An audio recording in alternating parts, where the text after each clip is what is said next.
Hey everyone, I never thought I'd be telling this story. My name is Eric. I'm 37, a software developer who works mostly from home so I can be there for our kids. Rachel and I had been married 7 years. We had Emily, 8, who collected tiny glass animals on her windowsill, and Jake, 6, who still believed monsters lived under the bed if the nightlight flickered. On paper, we were the couple everyone envied: quiet suburban house, 2 cars, weekend soccer games. I used to fall asleep believing the small cracks I felt were just the ordinary wear of life after kids. That evening the house smelled of garlic and rosemary from the chicken Rachel had roasted. The kitchen light was warm, almost golden, catching the steam rising from the pot. She stood at the counter in the silk blouse she'd bought last month, the one that made her collarbones look sharper. Her fingers moved quickly, chopping herbs, but her shoulders were tight, the way they get when she's already decided something and doesn't want to discuss it. Eric, the work party tomorrow night, remember? The regional team is flying in from Chicago. I really should go. Her voice was light, but her eyes didn't quite meet mine. I leaned against the fridge, the cool metal pressing through my shirt. I thought we were going to talk about us. The distance lately. She gave that small, dismissive laugh I'd heard more and more. It's just one night. I'll be home by midnight. Promise. I wanted to believe her. God, I wanted to. The kids were upstairs arguing over who got the last yogurt pouch. The dog was snoring under the table. Everything felt normal except the tiny pause before she said, "Promise." Later that night, I lay in bed listening to the clock tick. Rachel's phone lit up once on the nightstand, screen facing down, but the glow caught the edge of her wedding ring. She didn't reach for it. She turned away from me, breathing too evenly, the way people breathe when they're pretending to sleep. I told myself it was nothing, just work stress, just a party. But the next morning she kissed the kids goodbye a little too quickly, and when she hugged me, her arms felt like they were already somewhere else. I had no idea that single night would be the last time our marriage still had a chance to survive. Eric's opening state reveals classic attachment anxiety masked as confidence. He senses emotional distance yet suppresses the instinct to confront, choosing rationalization, just work stress, to preserve the family illusion. Rachel's micro-behaviors, tight shoulders, evasive eye contact, overly even breathing signal internal conflict between guilt and the thrill of secrecy. The sensory details, garlic steam, cool fridge, phone glow, ground the psychological tension in the mundane, showing how betrayal first appears not as explosion but as tiny fractures in everyday rhythm. This section establishes the husband's blind spot, hope as a defense mechanism, which will later amplify the devastation when that hope collapses. The morning after the party, the house felt colder even though the thermostat read the same 72 degrees. Rachel came home at 7:30 a.m., hair slightly damp, wearing the same blouse but with a different scarf I didn't recognize. She smelled faintly of hotel soap and something sharper, maybe whiskey. She smiled at the kids, ruffled Jake's hair, told Emily she'd brought her favorite blueberry muffins from the hotel breakfast bar. "Long night?" I asked, pouring coffee. My voice sounded normal, but my stomach had turned to stone. "Networking ran late. You know how these things go." She didn't look at me when she said it. Over the next weeks, the small changes stacked like snow before an avalanche. She started locking her phone even when she stepped into the shower. At dinner, she'd glance at the screen under the table, the blue light flashing across her face, then tuck it away with a quick, guilty swipe. One night, I caught her typing under the cover at 1 a.m. When I rolled over, she froze, screen instantly black. "Just answering a client in Singapore," she whispered. Emily began asking questions. "Mommy, why do you smell like the airport when you come home late?" Rachel laughed it off, but her laugh had edges. Jake started waking up crying, saying he dreamed Mommy got lost in a big city. I told myself kids sense tension the way dogs sense thunder. My best friend Mark came over for beers one Friday. We sat on the back porch, the wood still warm from the day's sun. He kept glancing toward the kitchen where Rachel was loading the dishwasher. "Everything okay with you too?" he asked too casually. I shrugged. He didn't push, but I noticed he avoided eye contact with Rachel the rest of the night. Then came the first real red herring. I found a receipt in her coat pocket for a cafe downtown, 2 lattes, one with oat milk, Rachel's drink. But she hates oat milk. She always says it tastes like cardboard. I told myself maybe she was meeting a girlfriend, maybe Sarah from the neighborhood book club. The relief lasted exactly 2 days until I saw her car at that same cafe on a Tuesday afternoon when she was supposed to be in the office. She wasn't alone. But the man with her was on the phone the whole time. I convinced myself it was a work lunch. That night she kissed me goodnight. Quick, dry, already turning away. I lay there listening to her breathing settle into the rhythm of pretended sleep again. And for the first time the thought formed clearly. Something is very wrong. I still didn't want to believe it. But the doubt had teeth now, and it was starting to bite. Past versus present is stark. The once easy domestic rhythm, shared coffee, easy kisses, has become a minefield of micro-lies and forced normalcy. Eric's expectations of a stable marriage clash with the new reality of locked phones and unexplained receipts, creating the cognitive dissonance that fuels his denial. Rachel's defensiveness contrasts with her earlier openness, revealing her internal war between attachment to the family and the pull of the affair. The children's innocent observations act as mirrors, forcing Eric to compare the perfect family image he once held with the fracturing one he now inhabits. I started noticing patterns the way a detective notices footprints. Her work calendar suddenly showed off-site blocks that didn't match any client I knew.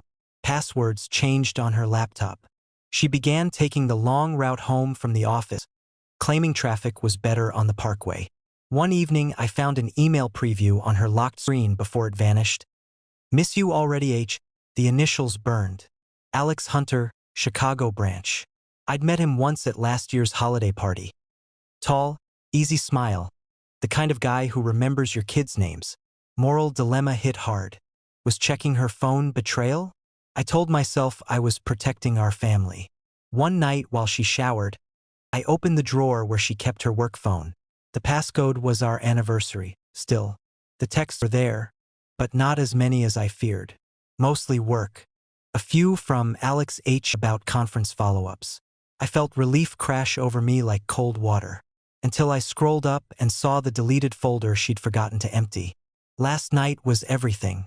Can't stop thinking about the cafe. Park tomorrow? Same bench? 3 p.m. My hands shook so badly the phone almost fell. But then she walked in wrapped in a towel and I slid the drawer shut, heart hammering. She smiled, oblivious, or pretending. I began following at a distance.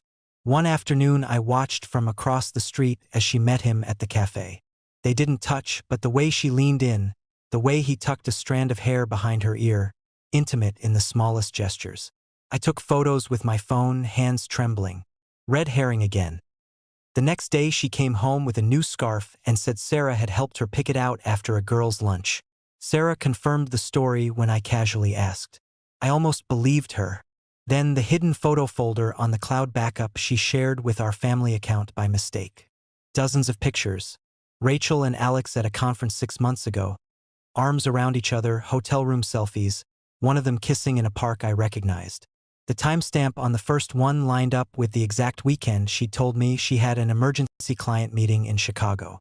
That night I printed the clearest photo, the one where they were laughing, foreheads touching, and slipped it into her purse while she was reading to Jake. I didn't say a word. I just waited.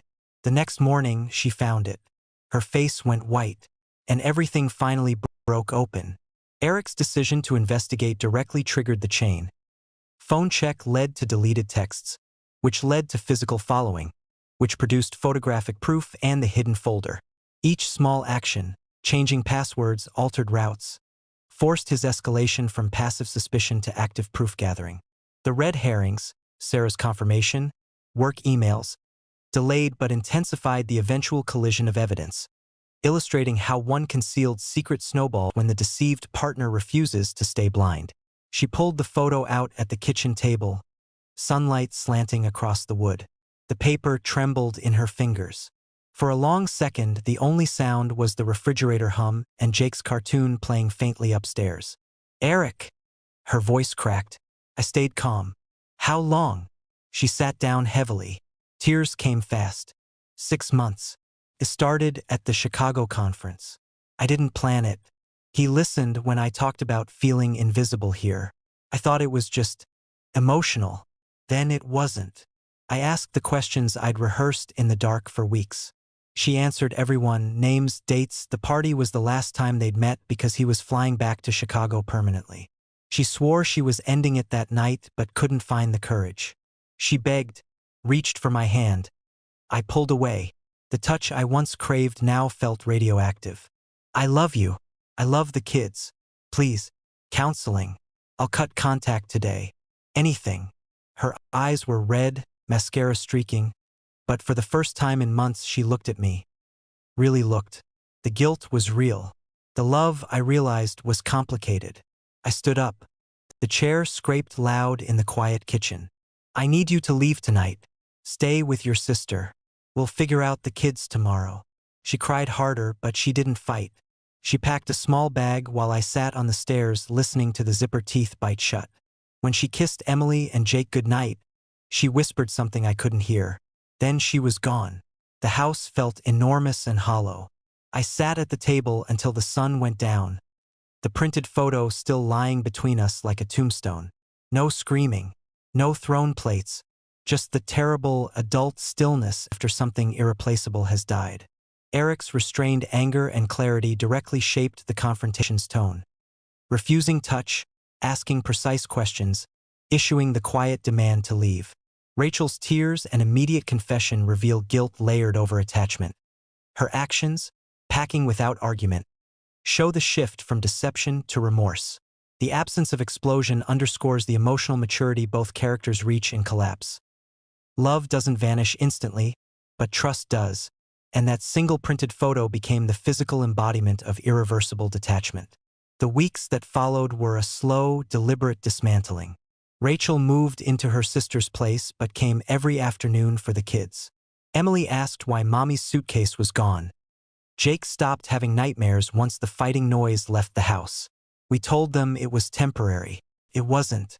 She tried everything. Daily texts apologizing. A therapist's card on the counter.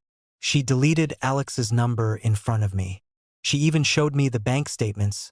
No more secret credit card charges for hotel rooms. I'll do couples counseling for a year. I'll go to individual therapy twice a week. Just don't end us. I listened. I felt the old pull, 7 years of shared history, the way she knew exactly how I took my coffee. But every time I looked at her, I saw the cafe bench, the hotel selfies, the way she had chosen secrecy over honesty. Mark came over one night with pizza. You did the right thing, man. I saw them once, thought it was work. Should have said something. His confession hurt less than I expected. It just confirmed I hadn't been crazy. I slept in the guest room. I removed my wedding ring and placed it in the drawer next to the printed photo. The first night without it, my hand felt strangely light. 3 weeks later, I filed. The lawyer's office smelled of lemon polish and new paper. When Rachel signed the papers, her hand shook, but she didn't beg anymore. She simply said, "I'm sorry I broke us." Co-parenting schedule was set. Weekends with me, weekdays with her, holidays split. The house felt different, quieter, but mine. Rachel's mistake, choosing secrecy over communication, taught her the cost of emotional avoidance. Eric's early mistake, ignoring instincts for months, revealed the danger of hope as denial. The lesson crystallized when he removed the ring. Self-respect cannot be negotiated. Both learned that love without honesty becomes a cage, and the healthiest choice, though painful, is to open the door and walk out. 6 months later, the house smelled like fresh paint and coffee. I'd rearranged the living room. Rachel's favorite armchair was gone, replaced by a reading nook for the kids. Emily's glass animals still lined the windowsill, but now Jake's monster nightlight sat beside them like a guardian. I met Sarah properly at Mark's barbecue. She was the single mom from 2 streets over who'd always waved when I walked the dog.